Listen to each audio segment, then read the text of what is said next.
100 Thieves increasingly looking like a team that will not be headed towards the World Championship. I mean, that's the more interesting one to me. Obviously, no one knows how good Cloud9's going to be. They've only just got the new roster together. I don't give a fuck about the games with the stand-ins. The 100 Thieves angle's the more interesting one to me, Monty, because the actual implication, if you look at the way the playoffs in the last split went, the regular split before they made playoffs, and now the way the split's begun, like, do people forget that in the split they won last year, they weren't even the best for most of that split? Like, this genuinely looks like the window's like closing on this team, mate. It's sad because on paper it's still a great roster, but it just doesn't show up in the server. You just don't get the players you think you do.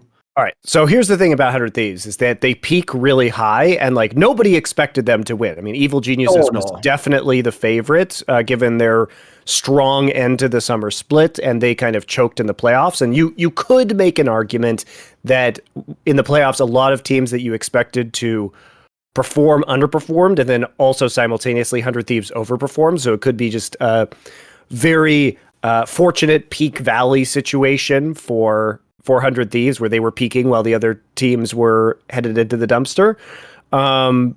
But they do, it seems like, tend to come together towards the end of the split. We saw very similarly bad performances for them in spring, and they still made a pretty deep like playoff run, all things considered.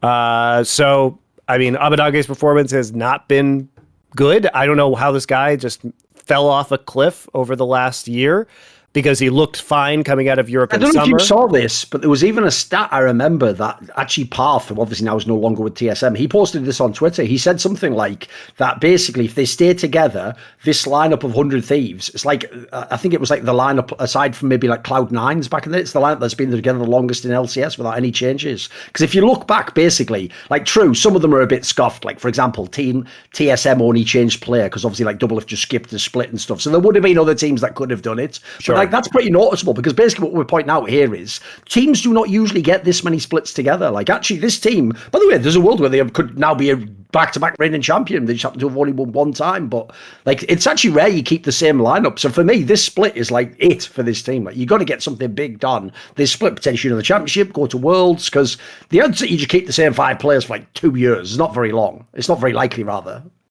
I mean, I do think it's interesting that if that's going to be the case, that we've seen 100 Thieves give up a bunch of their amateur players. So, you know, they gave up Luger to CLG. They just gave up Kenby to, who has looked bad.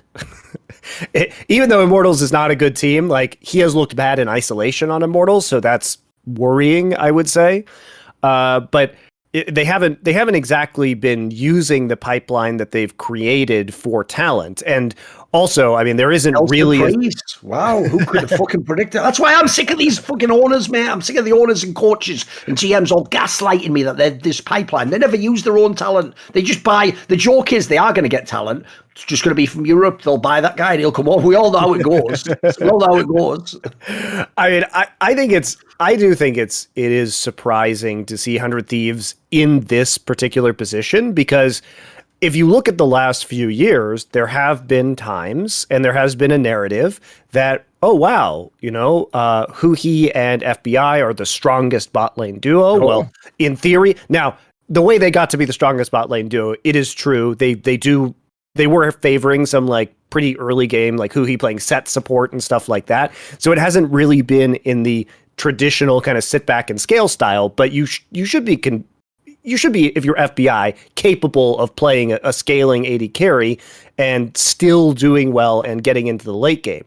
If you think about Abadage as a player, a lot of his most played champions of all time are on control mages. I mean, it's like his top 3 champions are Ryze, Azir, Orianna, and the 4th is Zoe. Okay, so he's used to playing long range control mages.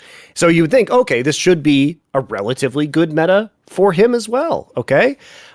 Someday, been very stable in lane for the last year. He had a slump before that, but he's come back and he's looked relatively good overall. And Closer has been very good in the early game. And this has been an early game team. Now you could say, well, games are going longer now on average. Their mid and late game macro decision making has been bad, but it doesn't really explain why even their laning phases have gone to shit at this point in time. They just look really out of it across the board. And Maybe they can get it together again. They do seem to snap back into it when it matters, but I don't think they will. I don't think they will. I don't think they will this time. Here's this also time why. Seems different. Because there's two factors. One, this is why I also hate the narrative. I get why they have to do it. It is their whole job and they have to justify their existence. But I hate this shit narrative that coaches and players and the media have. That every week you're like learning lessons and you're adding and eventually you're all going to be like the ultimate team. Spoiler, if your team's already been together with the same lineup like one of the longest times ever in history and you still haven't figured out how to close games in macro in the mid game, you're never going to figure it out, mate. Like, it's not like Reaper isn't doing these lessons, you know. He hasn't like waited until now. Like, I'll wait a couple of splits in. Like, he's been doing this from week one. And this is a guy, by the way, who already knows all that shit. Like, I don't have any doubt about his knowledge base. Some of the players even have been excellent players at times in their careers. So, like, I don't know about this, mate. Like, that just implies to me they're never going to get it. And this is the other point I would make. This is also why you can never rest on your laurels in a game. Because guess what? If you have one strength, like you were saying there, like, well, we always get ahead in the early game. Yeah, but what happens if you don't? Yeah, tell you what, the time you don't, you're fucking done as a teammate because you got no strengths left. So that's what's so whack. Like, when you run through it like that, that's the saddest thing. There's still no reason on paper this lineup couldn't be really good. They could be the best team in theory. Yeah, absolutely. But again, the individual talent just doesn't seem to be there. Their strengths that they rode on for a lot of the existence of this lineup. Closer dominating early game jungling, Abadage being a strong mid laner, their bot duo, even when they had a bad mid laner, like their bot duo was propping this team up. And nobody seems to want to carry on this roster right now. Like, there isn't a perceivable strength that they are operating from. And the irony of Closer's name is that he can't close games, right? Like, that he can get a lead, but oftentimes it results in them throwing or playing extremely sloppy mid and late game macro. And that problem's never been solved with this roster. And at this point, I just have to assume that this group of players is utterly incapable of solving that issue. They need a different voice for macro on this team. And I think that's hard. Now, obviously, if you're looking at performance this year overall, Abadage seems like the clear player to cut, and you can replace him with another import because he's taking up an import slot already. And then there's Huhi, right? The thing about Huhi is he's not taking up an import slot, which makes him valuable in and of itself. But if you need to add a macro voice to the team, you would typically do that in a support role, right? So I think it's rough. I think it's a really rough position for 100 Thieves to be in. And you want to commit to these players because it's hard to get rid of the roster when they've made back-to-back LCS finals and have won one of them, right? Like, it's really tough to make that call when you're doing so well. It is, but here's the thing. You want to be the greatest dogs of all time, you got to make those calls. Yeah. Like, by the way, if people don't know, those really are the margins in sports. Like, I mean, it's the Mad Lions call, right? What I love about sports is there are teams, some of them are so great, and by the way, this takes greatness to do this. They can even win the championship and still make cuts and upgrades. If you can do that, by the way, you have actually mastered like what it takes to be like a true businessman, in my opinion. Because the problem is, you don't want to let sentimentalism get into it. You can do that if you want, but if you do it, your aim isn't to win the most championships. By definition, it's to have a nice time while winning championships. I agree. Like, even though like the problem is they're making that final does in his esports terms justify keeping them together. I would make a gamble move. Like, for example, the main problem I have with this lineup goes at this Monte. I never thought Abidagi was like the best fucking mid laner anyway. Like, that's the real problem. Because you won that split, everyone's talking like he's like some like Bjergsen 2.0. Mate, he's like Bjergsen 0.75. What are you talking about? Like, listen, he was good in Europe. He was nowhere close to the top. He wasn't like the best player. So to me, the problem is like, people are acting like he can be like the Jensen Bjergsen. Like, we'll just always build around him, keep him. It's like, I don't know about that. Like, I'll give him his chances. If he's good and the meta's working for him, cool. He's a good player. But he's not like, it's not like the defining player you have to have on this team, though. Like for example, it's obviously too late now. But if there'd have been a chance to like change him for Jensen, for example, I would take it in an instant. That's just me. I think the other problem with 100 Thieves is even though they've made back-to-back finals, we have to consider they should probably have considered Niski for this team as well, mate. This could have been a great team for Niski, don't you think so? Yes. I think Niski probably would have helped out Closer early on the map. Yeah. I mean, Niski could have gone to a lot of teams. Niski could have gone back to Cloud9. It probably would have been fine. Niski obviously going to Mad Lions, I think suits Mad Lions extremely well. Well, I'm sure we'll talk more about Niski with Jensen. It obviously was pretty criminal that he didn't get a team in spring, given that there are a million worse mid laners, especially in the West. And he's played in multiple teams in both LCS and LEC, so he's a known quantity in both leagues. Anyway, it's we'll talk to Nelson about that. But I do think that what's ridiculous is like if you actually look at the circumstances of 100 Thieves wins.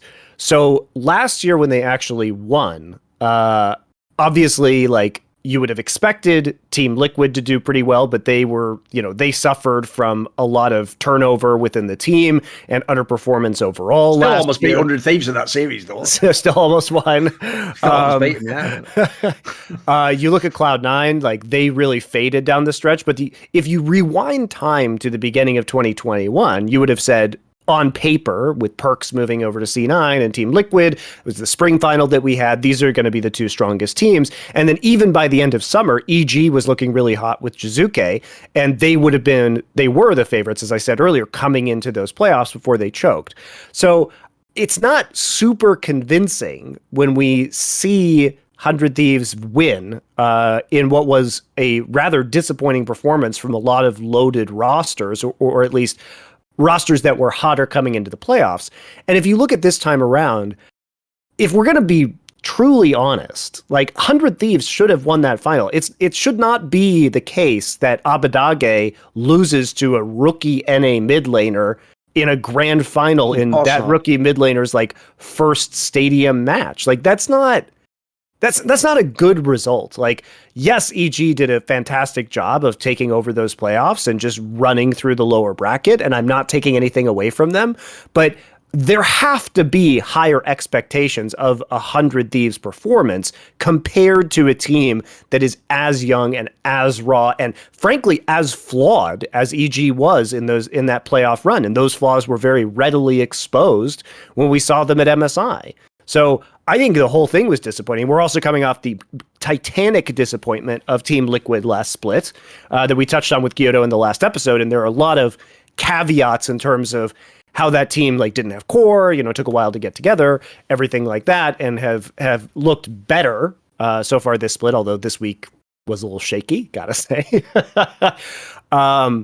So I don't know. I feel as though 100 Thieves have gotten a lot of breaks. They peaked very briefly for the right time and then have been kind of subsisting on the underperformance of other rosters. And Abadage, last split was a terrible split in mid lane for LCS. It was fucking horrible. Like it was probably this isn't even like I think an over exaggeration. It is possible that was the worst mid lane split of LCS history, and if it's not, the only years of comparison would be like 2013, 2014. Like it was a long time ago. I think unironically, over half of the LEC mid laners seemed better than anyone in LCS. It was ridiculous. It was actually ridiculous. Also, on the 100 Thieves point, here's the other angle I think people will miss.